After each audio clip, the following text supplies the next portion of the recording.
Alrighty, we are recording. Alrighty. Last meeting, everything like Woohoo! that. So, so yeah, part one, share with your group, just how we're doing as we're wrapping this up, as well as an area of tier two intervention that we feel confident in after taking this course.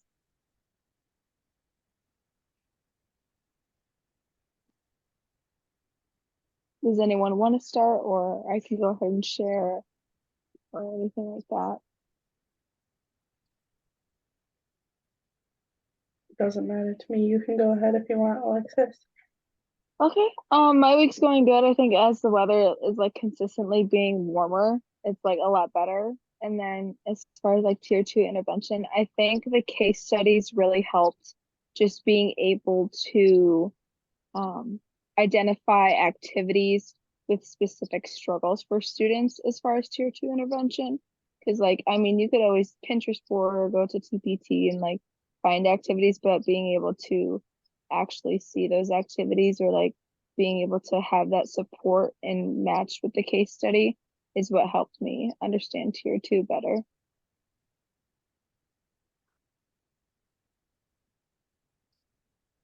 I can go next. I'm a little out of it today. I got my blood drawn this morning, so I'm kind of like still like Oh my foggy. goodness. Um, but for the tier two, I'd say like kind of how you were saying the case studies did a lot. It was a lot of like being able to pinpoint or like actually like feeling like I would be able to use it instead of like how we've worked in classes before and not had like it'd been like pulling a group into the hall. Like this was actually something that you could use in a classroom.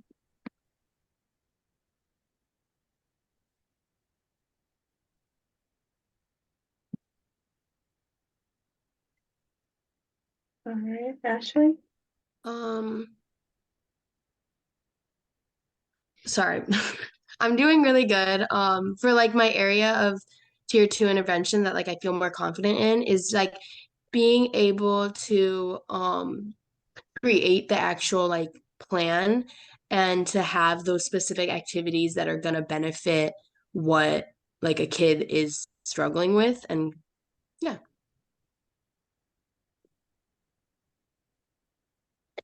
All right, I'm also doing well, and I feel like the case study also did a lot for me, just a lot of like repetition, and I guess like breaking it down, like breaking, I feel more confident breaking down the student and seeing like what their needs are based on the assessments. Like I feel like looking at all the different assessments that were given to us and each one that the student completed or had gone through. So like looking at those and seeing like, oh, this is where they're struggling and this is what they need done, or this is a type of activity that could be done with them.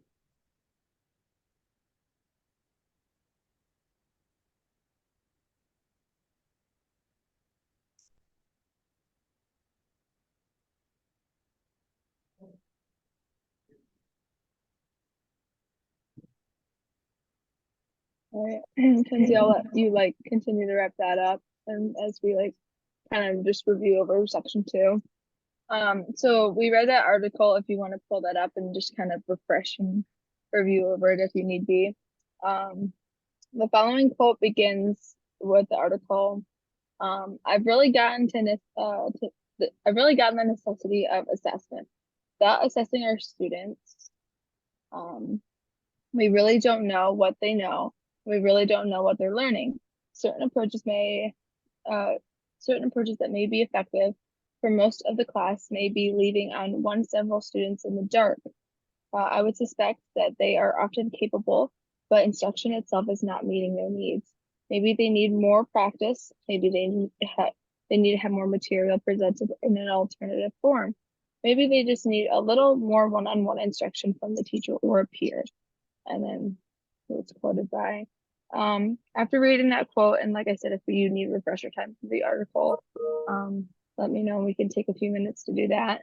But after going over that, how does this quote apply to determining who needs intervention, as well as our need for progression and monitoring our intervention groups on a regular basis? So do you guys want to take time to like refresh over the article first, or do you guys feel like based on that you have? I'm good. If Understanding. everybody else is good, I went through it before the class started, but Yeah, I'm good. Okay, perfect. So yeah, based on that, how like basically how do we feel about like intervention and stuff like that in relation to everything we've learned? I'm gonna say that like our like our I progress feel monitor. like the part where it says like certain. Go ahead, Ashley. Are you sure? You can go ahead. Okay, so I was just gonna say real quick that like progress monitoring like can tell you after assessments, like once you do first you do the assessments and then like or like a basic assessment and then you like progress monitor them and make sure like it could be in interventions or like whole class and then it'll tell you like what they need to work on, where their struggles are, and you get to I guess dive a little deeper into where that student is at and what do they need help with, so that way your intervention groups can focus more on their need rather than everybody's needs or like the 3 to 4 students in there. If that makes sense. Yeah. What were you gonna say, Ashley? That was basically like the gist of it. I feel like that covered a lot of it. I feel like to go off of what you were saying, Kenzie, I feel like it's just really important to keep records just because like you may have one student who like struggles with dyslexia, for example, but then and have something that works for them, but then another student who has dyslexia and like obviously the same thing's not may not work for them. So having an idea of possibilities, but being able to like have simple modification and adaptations to go forward with those students.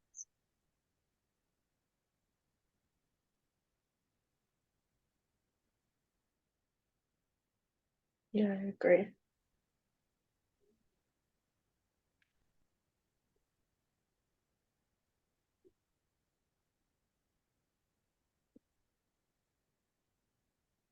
We can keep going if you're waiting on me.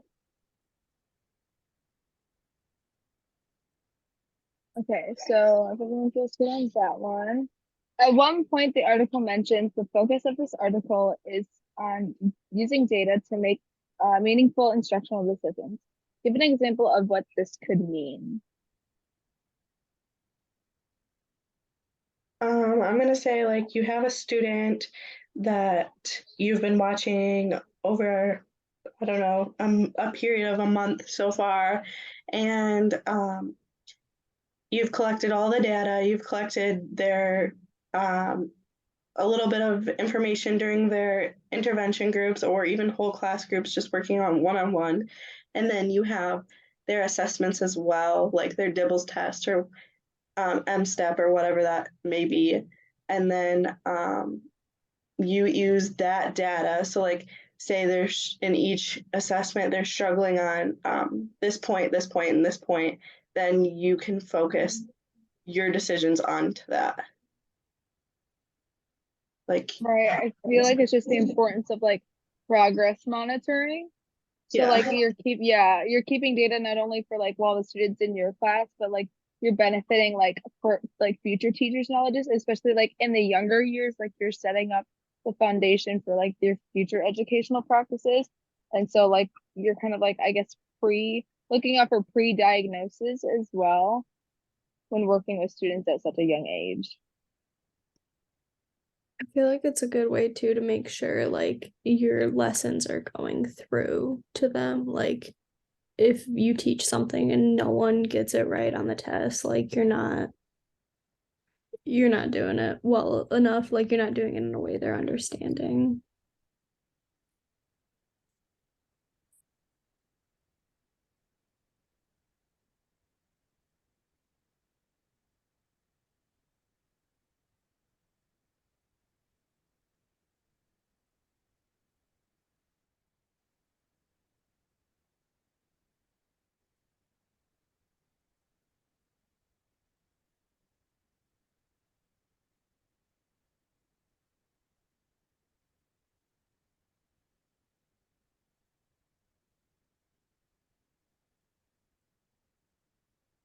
Great. Did anyone have anything else they wanted to add? All right. An important line noted in the article states that progress monitoring assessment fulfills two main purposes: to assess students' academic progress and evaluate the effectiveness of intervention. Give an example of one way you could initially assess students' academic progress and another example of how you would evaluate the effectiveness of your applied interventions.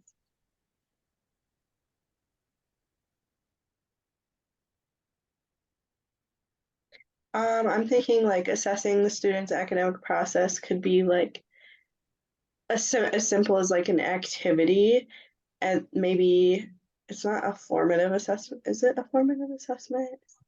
Performative or performative, I think. Some so you could do like some activity, and then at the end of the activity it could be like an exit ticket, which is like a summative assessment, I think is what it's called. What would it be? It would be called, I think so. Anyways, you could do like an exit ticket to like evaluate, did it work? Did they understand or comprehend anything that I just taught them? Right. Yeah, no, I think that's definitely a good one. Some ones I was thinking of like pre-quiz and post-quiz.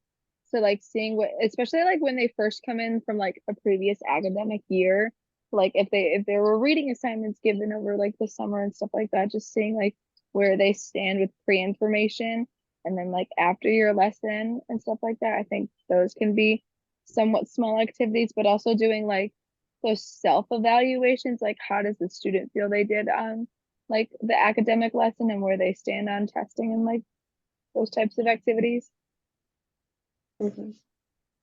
I feel like even like when you sit down and like work with them and like I always think of like math when I think of it, but just working through it and seeing where their understanding is.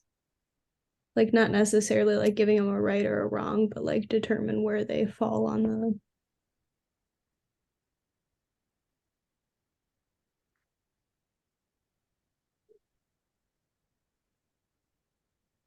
I added pretest in there too because like that could be you initially assessing the students. Yeah.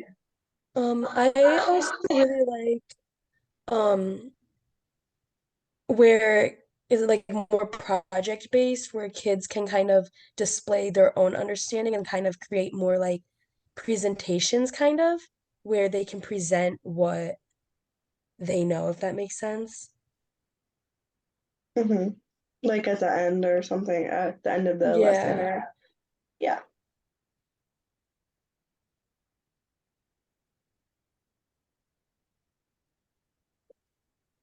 Explain how the teacher uses progress monitoring with the George and Miguel. Would this be where she created like the aim? Let me go back to the article. It was like that I aim. think it's where they use like the graph and all that, like the Yeah. for like the reading fluency. Yeah.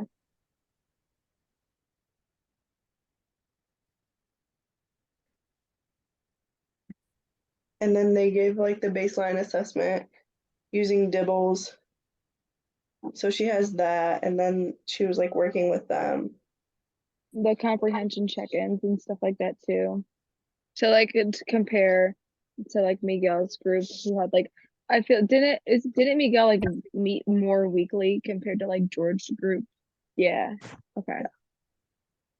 So like I think that was a good way for like like not progress monitoring, but like just to keep track of like okay, Miguel gets to meet more weekly. Like if George were to like continue this, does George needed like more intervention time and stuff like that? Which I kind of brought that up last week. I was like, how like if you have students who are struggling, how do you differ if a student needs more intervention time or less intervention time and stuff like that? I know we kind of talked about that last week in our whole class. So And for this one, she wanted, I think that, yeah, so she drew the aim line, that's what I was talking about, indicating the slope, and then she wanted about 2 words of improvement per week. So she had to keep track of that.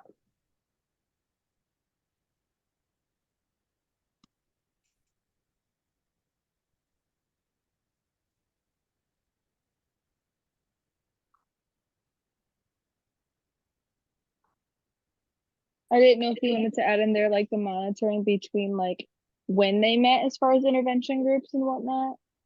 But I don't know if that could be, I mean, I think that could be a factor.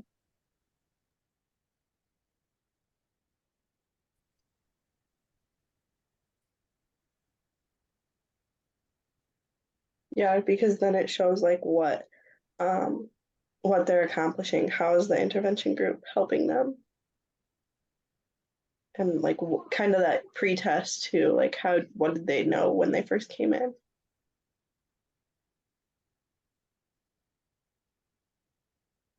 Does anyone have anything else for that section?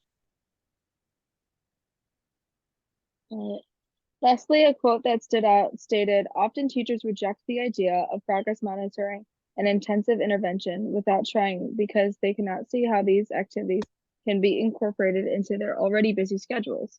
Explain in your own words what you need to do as a teacher to create an environment where Tier 2 intervention groups can be used in your classroom.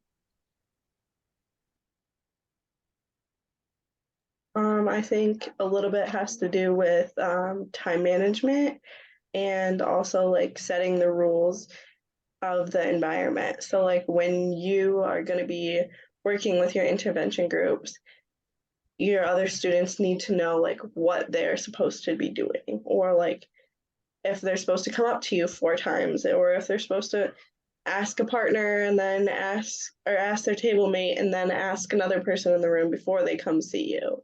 Like simple things like that first. And then you can go into your intervention groups.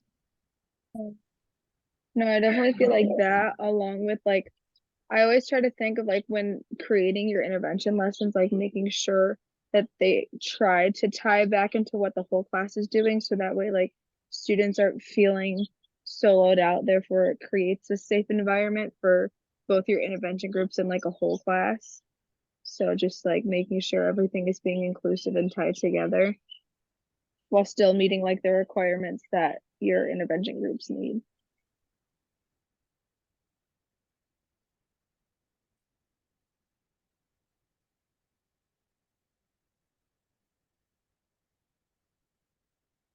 I agree with that inclusiveness because I feel like that was always my biggest struggle when I was younger, was like, why am I getting pulled out of the room or something like that? Even if it was like everybody's fluency reading day, like, or that you had to go back and like check up or make sure you met the requirements. Like I just felt singled out when it was my turn. We kind of talked about it too in like the bigger group of like not just making sure that the tier 2 students don't feel left out, but like if you're playing too many games and like having fun over there, like the inclusiveness of that too, making sure your other students don't feel left out.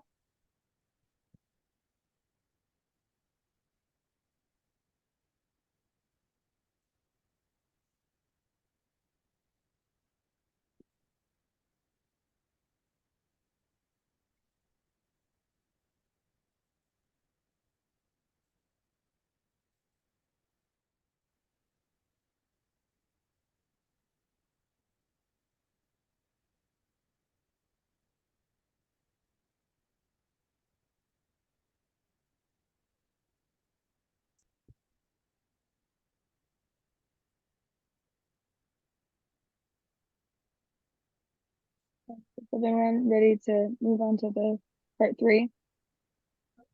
All right.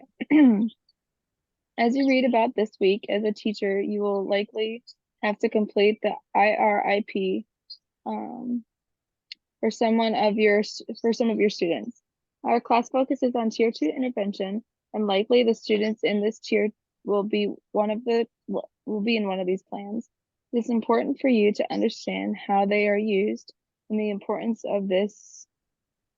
Sorry, let's move on. And the importance of implementing it into your plan. Together, you will use the student Peyton that you studied during week 4 in your small group meeting. And you will fill out an IRIP form. You will first have to make a copy of the document, then fill out each area. You should have enough information that and learn knowledge to complete the areas. For some of these areas, you will need to make up information that you do not have, like the additional student assessment information, if you do not have dates, etc. For other areas, you will need to use your learning from this course and previous courses to fill in appropriate information, like your home plan, etc. Do not worry about all the links in the documents. Simply fill in each section. You will be completing pages 1 and 3. Since this is a phonics intervention plan, after it is completed, include your completed copy here for your document. Do not include it as a link. It might be most helpful to turn it into a PDF first. And then she has a copy of it. So Yeah, for this, okay. So for this, do we just want to have, Kenzie, do you want to share your screen? Since you're the title for it, and then we can just like fill it out together from there Yeah. and work on it together. Perfect. Uh-huh.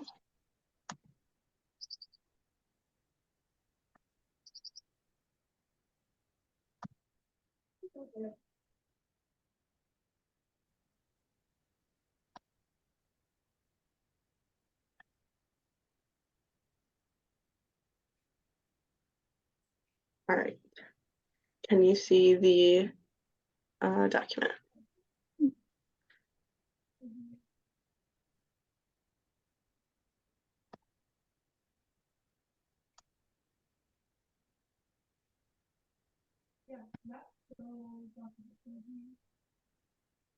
All right.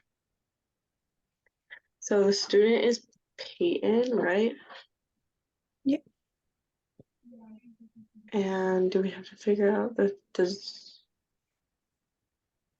I'm trying to pull up her case study right now.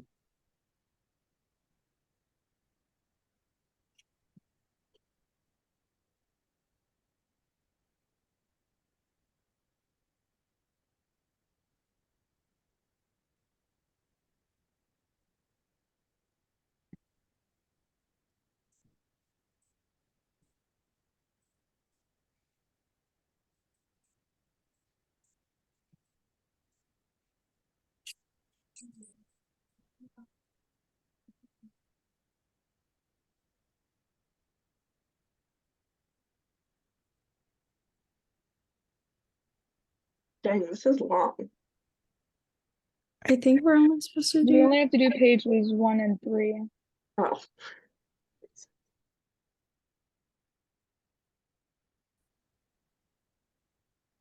I don't think I'm looking in the right place. It's not in our case study, and it's not in like this document. Yeah, because week 4 was Isaac, right? Yeah. Yeah, I'm seeing that one too.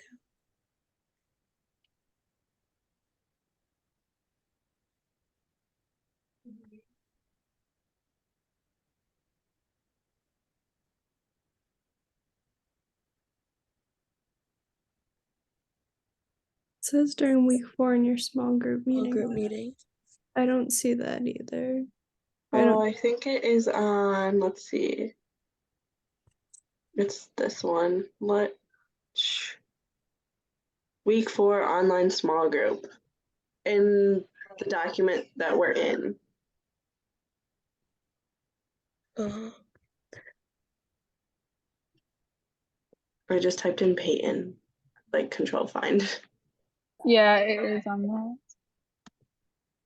So it says, I guess I can reread it real quick. When asked about her reading and writing life, Peyton appeared less confident when talking and required more follow-up prompts to expand on her thoughts. Peyton stated that she feels best about reading when she reads funny books like Dogman books. She said that she liked those books because they're funny and they don't have a bunch of hard words, so she's able to understand them. Some of her favorite books include Owl Diaries and Unicorn Diaries because they are funny and have lots of details. She said her favorite reading time is when she's at home, snuggled up with her mom in bed, and she reads to her mom, and her mom reads to her.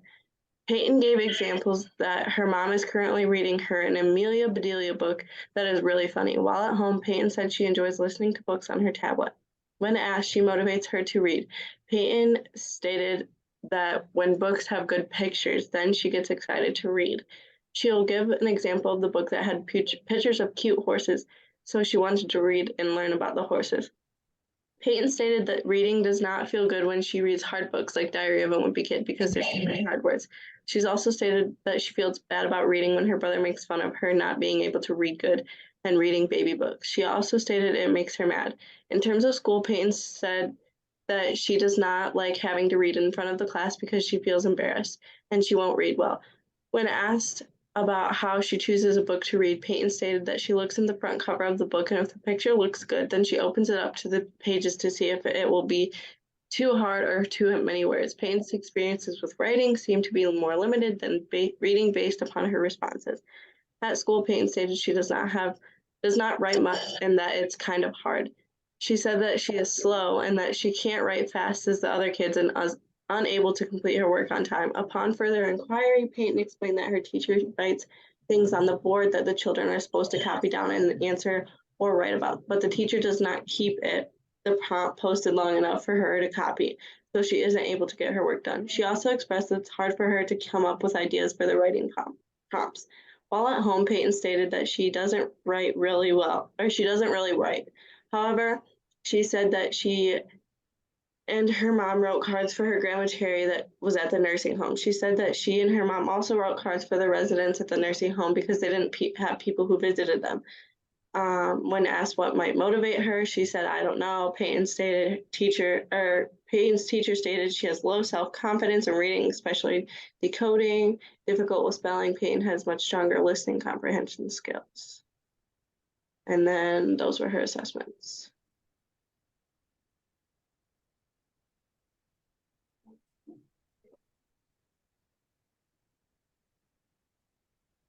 Yeah, so Kenzie, if you want to pull up the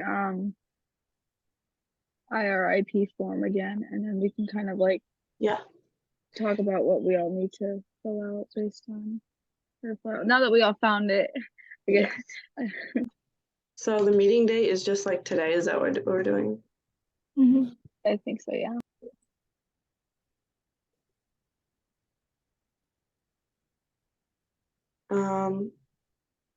I don't remember Peyton being so long. She's got like audio files, lesson plans, annotated sheets. What grade did it say she was in? I can't find the grade.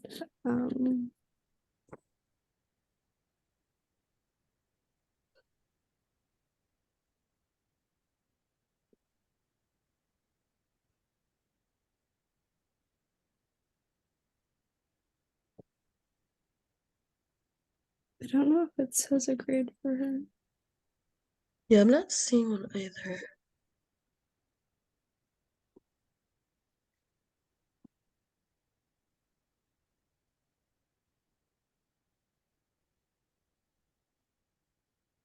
It's got like which benchmark she's at, but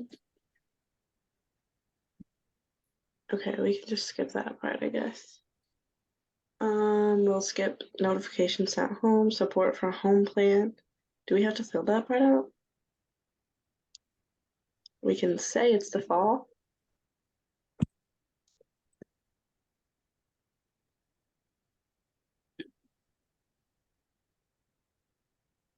Yeah, see, I don't know how to fill any of this out. So, initial assessment, what is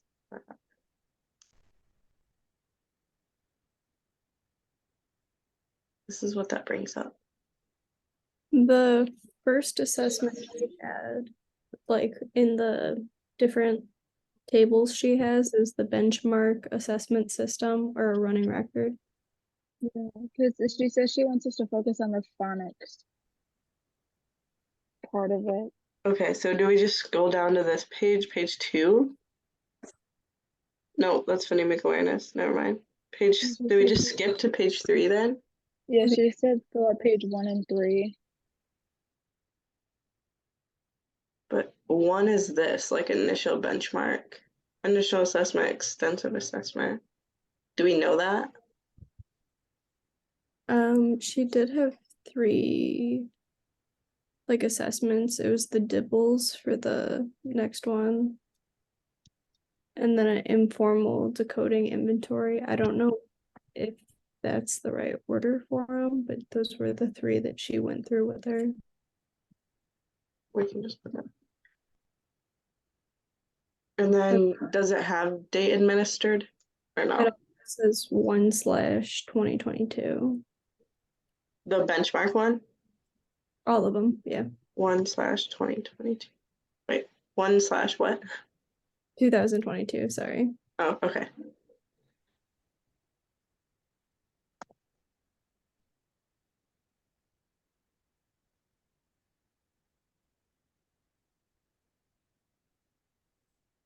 And then results, attach reports. So, yes, do I just copy and paste them? Think so. I don't know if that would be, I guess that's the outcome on each of them.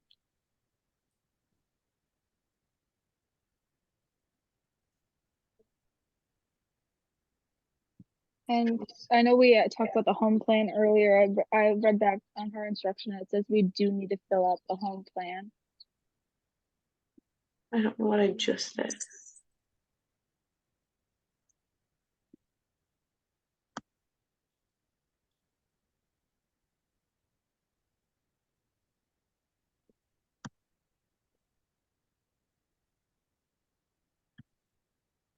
don't know what this is. Wait.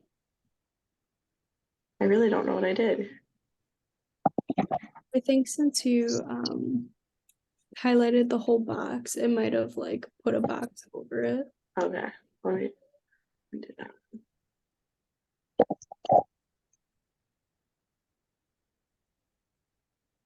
I see what I did. Okay.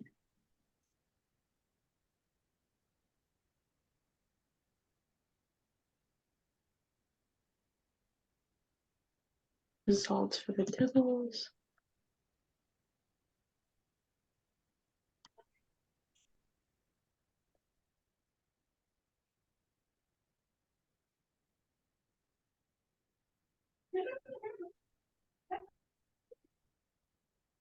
All right.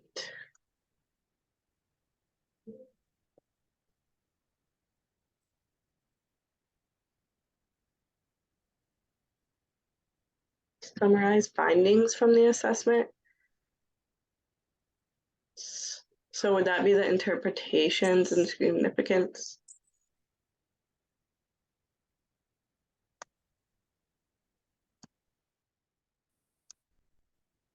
I'm guessing.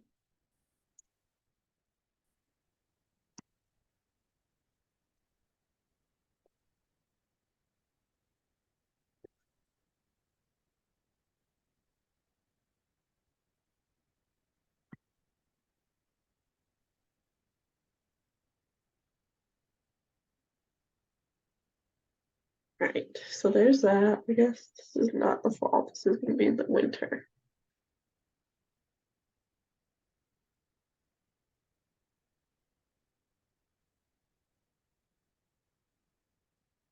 Additional information that may influence. I guess we don't need to fill that part out.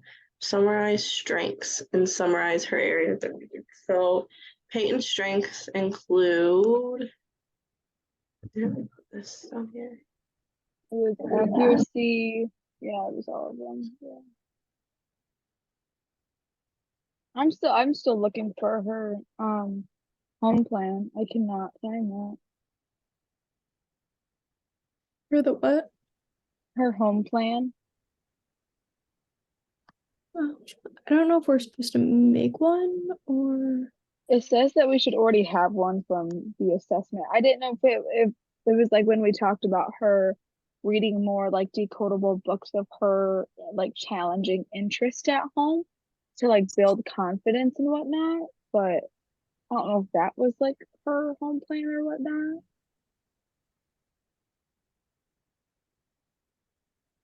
She has like specific lesson plans and self-assessments, but I don't see. I don't know if it would be like the learning targets, like going forward, like having the learning targets. Huh.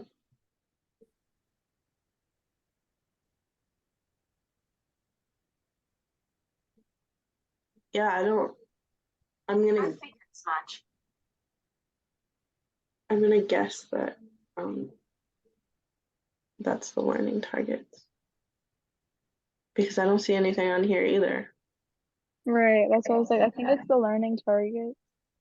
Because there's the three of them, and that's just like going forward what she needs to work on. So, Either that or the self-assessment, but that's more just like I feel confident with. So I think it probably is the learning targets. Do I put that up here at the support for home plan then? I think support for home plan would be like, yeah, that and just like having documentational reading and goals. We could put.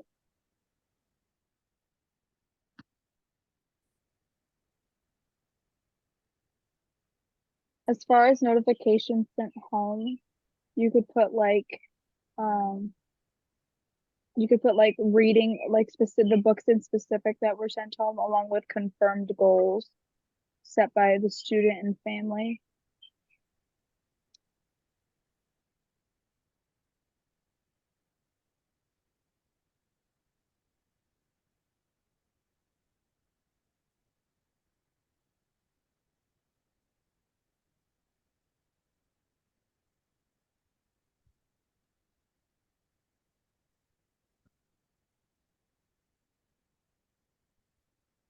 Team members present, do we have to put that? Would that just be us or Just say all.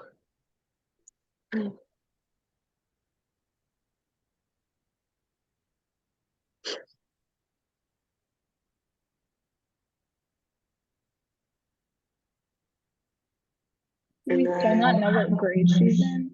No, it doesn't say. Because like I know it says like N and L, and I want to say that's like end of first, but I was gonna say I'm it's not. second or like early first. Yeah, We can say first grade. I think it is.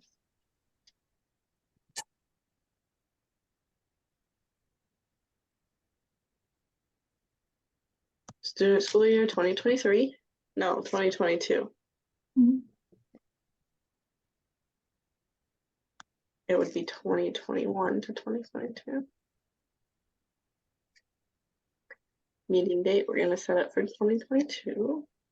Nope. We're gonna make up a date.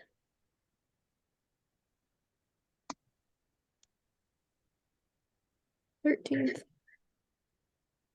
Good. Sounds good. Those are always my favorite when you can just fill it in. Uh-huh. Teacher name, Sanchez. I don't know. Okay. Yeah, I can put that up here if you want. Teacher name. I don't know how you spell that. I think like that. It's a made up name. It doesn't matter if it's spelled wrong. You're right. All right, phonics. So list So we curriculum. only needed to fill out pages 1 and 3, right? Yeah. Yes, Okay. Okay. this is 3, I believe. Well, it was 3 before I typed all that in there.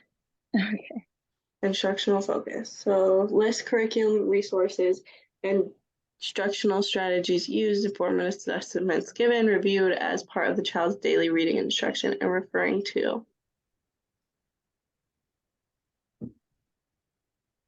Did we ever go over one of these as a class? Like I'm just like looking at this like this is a lot. She talked about it a little bit, but we didn't go over one.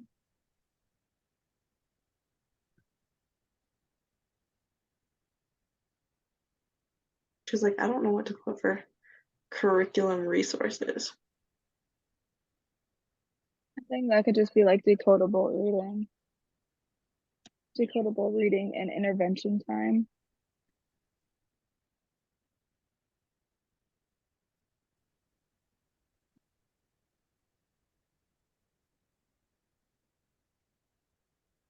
And then you could probably put in for like formative assessments, those assessments that we listed before.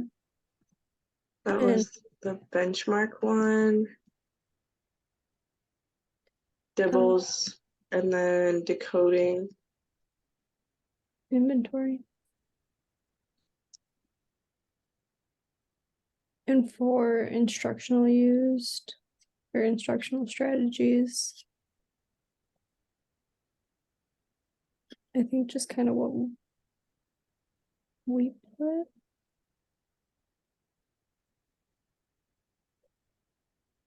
And then Or oh, sorry, go ahead, Kate. you can go. I was gonna say for instructional goals, I think it could be those 3 learning goals that we mentioned earlier. Like at the top of the page. Okay. Where'd that go?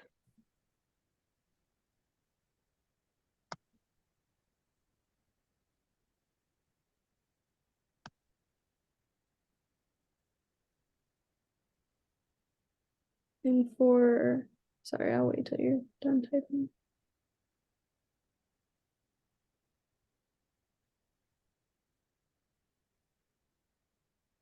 What was For- that, Kate? For the first one up there, I think for the instructional strategies, you can, or like Oh, the, shoot. This is on the wrong page. Huh. sorry. You're Uh, good. I'm sorry. For that one, I think you could do like how she has the lesson plan, the annotated sheet, and the self-assessment.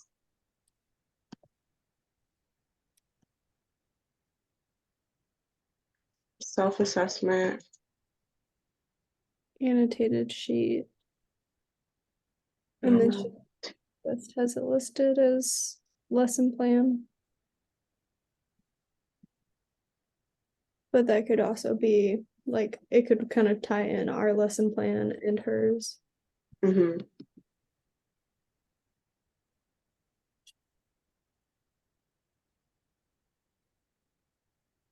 Evidence-based instruction and progress monitoring plan.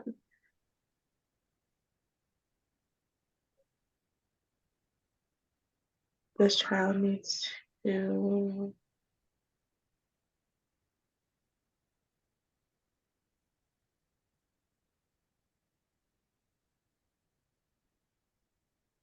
see, I don't know. Do we just Is make this like Oh, sorry, is go this ahead. like no, you're fine. Is this like based on her decoding and stuff like after her reading? Probably. Because it says like after this it says Peyton's results indicate that she will need further instruction in accurately decoding a single syllable word with initial and final consonant digraphs to blend. Okay. So Like Or that's is for the this- digraph section. I think this might just be like her tier 2 program because it's got the frequency and time, duration, number of weeks. So like whether she's going like full tier 3 or a tier 2 plan.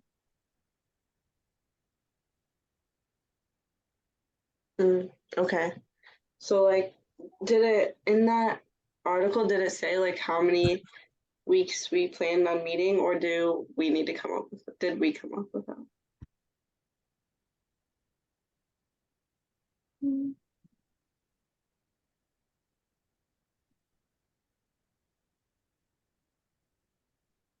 Look over the following documents, Peyton's teacher. You can browse over as you listen to the 11-minute intervention group lesson. So the duration, or not the duration, the time length for each session, I think is 15. But it doesn't say how often she meets. Okay, so we could make it up.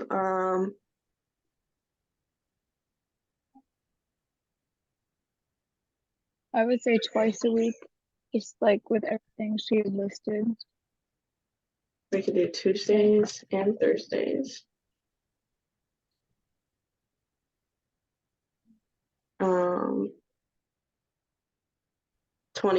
20 minute, no, 15-minute session. Because isn't that, it wasn't our thing, it's Yeah. always supposed to be like 15-minute 15 to intervention. 18 or something like that. Yeah. For how many weeks do you think? I think it's 4 to 6 weeks you start off, and then like after those initial like 4 weeks, you kind of like reevaluate like where the student is and like is stuff working, and have you seen a big change, and if not, you kind of reevaluate at that time. Okay, do they need more time? Is it just like the lesson that's not working? Do they need 2 or 3? Things Okay, like so that. we can start with 4 weeks and then get reevaluate. Is that how you spell it? Reevaluate? I don't know. Yeah. What will be used to monitor the progress? That's what I figured. Sorry, Siri's going off in the background if you can hear it. That's what you could probably do either like how she was saying, a pre-test, post-test, or performance assessment at the end. Like have her go through and read. I'm in a meeting. What do you need? Yeah. Sorry, guys, hold on.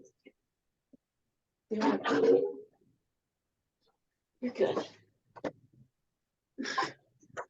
Okay, so I think pretest it's in the like beginning. the pre-test and post-quiz, but also like reevaluating like the learning goals. Like, have the learning goals been able to have progress, or have they been met? I think it can also just be a good way to monitor that progress.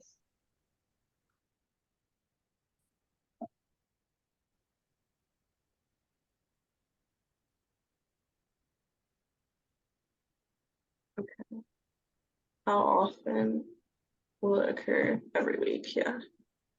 2 days a week, every week.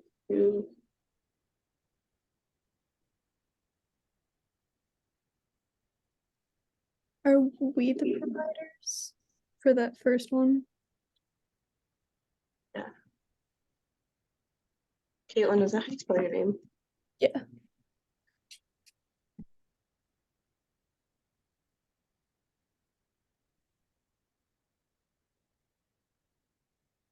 And then did we have to put something here or this child? Or is this like what she put for her? I think that's what she put, Okay. because it's not really asking us anything. Result of instruction after 6 weeks. So See, that's the stuff we don't know. So that's where I'm kind of like,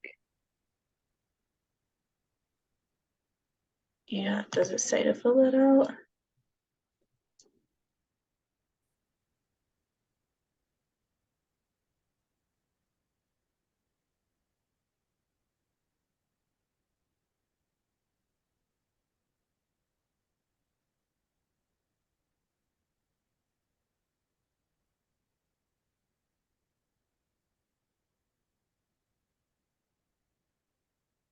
No, it doesn't say. I think that's the last thing on page 3. So I think that is the last thing we have to fill out. Yeah. So we could leave, I guess, the 6th. Yeah, I don't know. I would assume you leave it blank, because I mean, you don't know the results because they haven't been practiced Right. through. Yeah, I would think so too. Okay, so The needs presented, just checking one of the boxes, like if she does still need help, this is what we do to continue. Or I guess just continue additional support.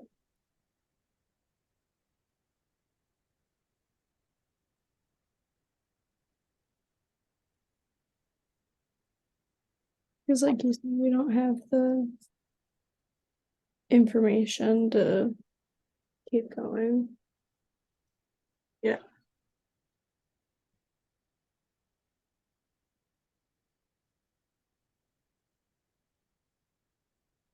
All right. So is this the last thing we're working on? Like Mm. just this section? yes, I think so. Okay, because I will have to leave like technically now. Okay, So we have to take the dog to the vet. So you're good. I'm gonna pass host to Kenzie, or if you're fine with that, just kind Yeah. of taking over host. And then obviously if you guys have any questions or want my input on anything, please let me know. If not, I hope you guys have a great rest of your summer. And I hope we have future classes together. So Yeah. Thank you, Alexis, for all your help and everything. yes, of Yep. course. Bye guys. Bye. Bye. Okay, so now I think I just have to make a PDF of this.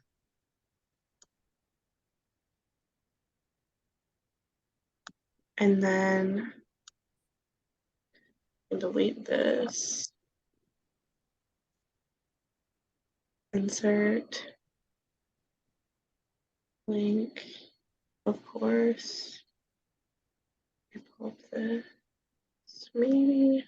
I don't really know how to do this. Oh. Files. I think did it pull up as like a Google Doc for the thing? For what thing? Like if you go back to the IRIP. This is a Google Doc. But if I go to here, like this is the, so I guess I can just copy and paste this right here. Maybe. Control C. Also go back to the computer. Insert link. Control V.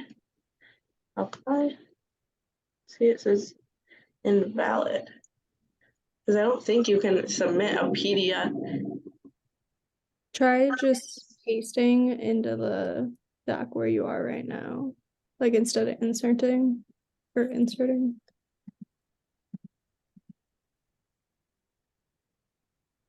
Or if you go back, like the share button up there On this. on your IRIP. Yeah, where did it go? Maybe.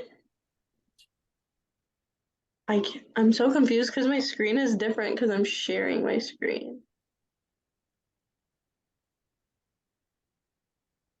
So here's this. Do you have it in the Google Doc? I It's think not. No, oh wait. because it's in PDF form. So I don't know how that's.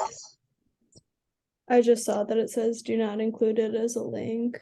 Yeah, that's what I was trying to include it as a PDF, but I don't know where she wants us to turn the PDF into.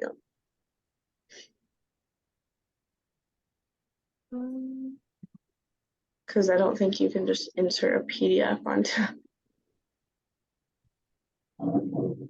I mean, maybe she has. I wonder if She's she Dropbox for the literacy intervention lesson and the case study, but I don't see one for that.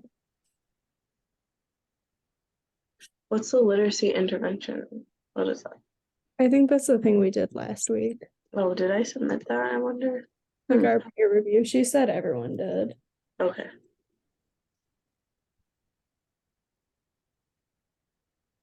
Yeah, because there's no Dropbox. And I do not know how to submit, how to link a PDF on Google Docs. So it's the best when you're not the only one struggling. It's like the top result. Select PDF from your Google Drive. Click right on the file, choose Get Link option. What? Does anybody understand that? Right. So file, like where you turned it into a PDF. This one? I think so. Maybe. Or it should be on my files. Or in the Google Doc, maybe. Like how you turned it into a PDF. Then I guess that would just be getting the link from here.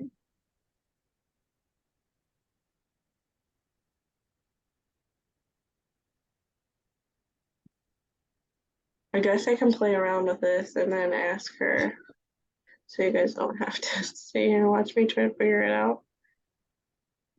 It might even be worth like emailing her and being like, I can't get it to go into the document. Can I just email it to you? Right. Because I feel like that's always easier because you can just drop it right in the attachment.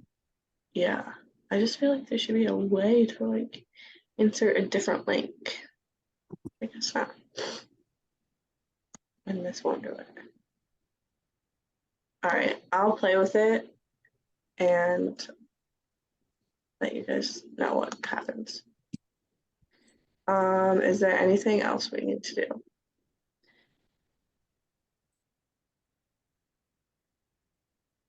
No. Was there anything anybody was confused on? I think we have like 2 more minutes. I'm good. Okay. This does say, I looked it up and it says find your PDF file and upload it, which doesn't really help. Once it's uploaded, click on it, select open with Google Docs to turn it into an editable file. How do we do that? Usually it's up here, isn't it? Like open with Google Docs. Yeah. I don't know where it wants you to upload it though. It doesn't really, it just says find it and upload it and then change it. I would try just emailing it to her and being like, hey, we couldn't figure it out. Okay. You could also maybe like take a screenshot of like your screen, Oh, I could do that. Yeah. put it in that way, Like, whichever one's easier for you. But I don't know how like strict she is on having it as a PDF. I know, that's what I don't know it's either. a PDF. It's just a picture of the PDF. Right. You could probably even do both. Because I feel like that's easier. Like email it to her and upload a screenshot because then she could still have it in the document. Yeah. Oh, this is my personal. She's gonna watch this and watch me email her. Training. She probably watches these and she's like, it's so easy. All you have to do, like, All you have to do is click here, click here. Turning in PDF, copy of RIP. Okay. yes. Hello, professor.